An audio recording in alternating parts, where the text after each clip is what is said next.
Over the course of the past month, Gwamgo has been attempting to expose Potemer for his horrendous crimes against a 12-year-old child.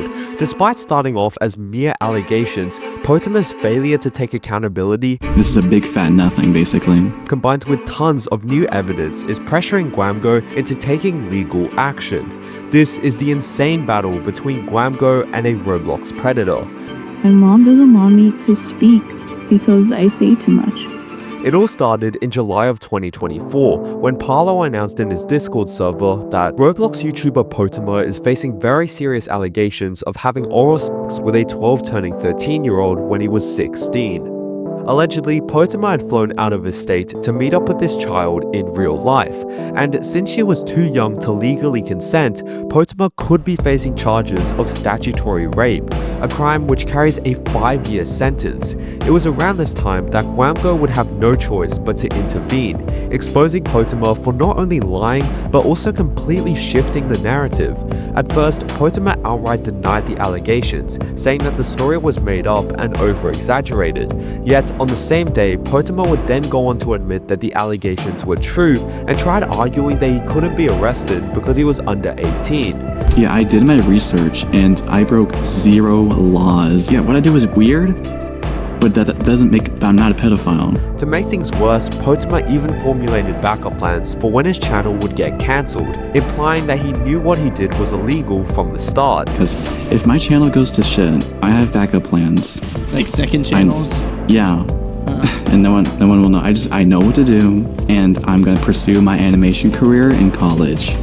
And maybe, heck, I can maybe go work at like Pixar or something, or DreamWorks. Approximately 9 minutes into the video, however, Gwamgo managed to interview the mothers of both Potemer and the victim, but the way they acted was absolutely shocking. The parents not only downplayed the situation, but also came up with terrible excuses to deflect responsibility. Do you know how many teenage boys I knew when I was a teenager that would say, oh yeah, I hit that, and they didn't? I mean, come on. Go ahead. For instance, using Potemer's autism to somehow justify his actions. Horrifically, instead of trying to get revenge for her daughter, the victim's mother, on the other hand, dismissed the allegations and even criticized Gwamgo for wasting her time.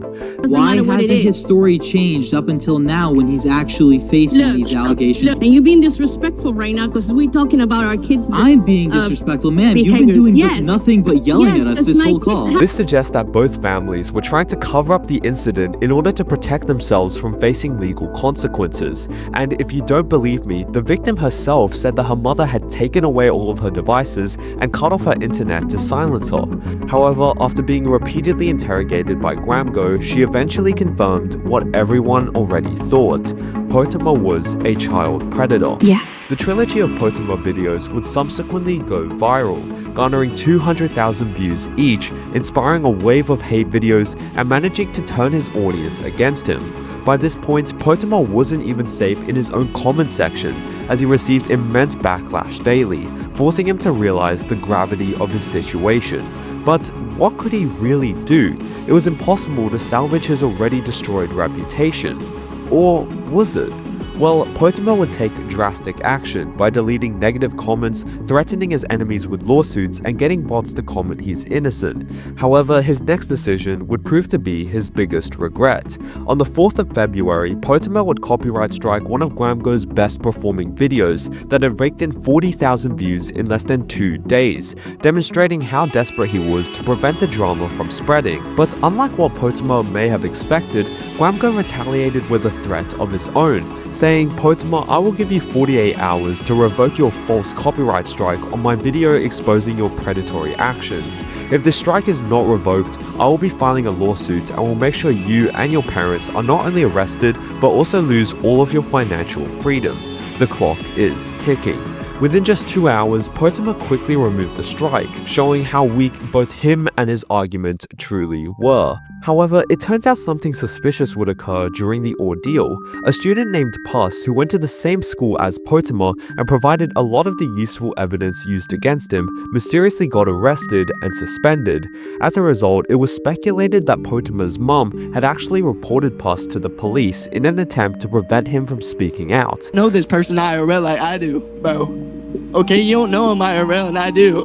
Hang on. Go ahead and mute for a moment. Just clear yourself up, get some water, okay? Everyone in chat saying am I crying, bro? You guys don't understand. But somehow it actually gets worse, as Potemer was convicted of joining NSFW Discord servers and sending sexually inappropriate messages to minors, further demonstrating how his disturbing behavior stemmed from careless parenting. Moreover, it was revealed that the police had already launched an investigation, but that Potemer managed to trick them by claiming he was being harassed using hate comments as his evidence. It's unbelievable that despite having all the evidence already against him, Potemer still continues to lie to and manipulate an audience who will never forgive him. Thank you for watching, and make sure to like and subscribe.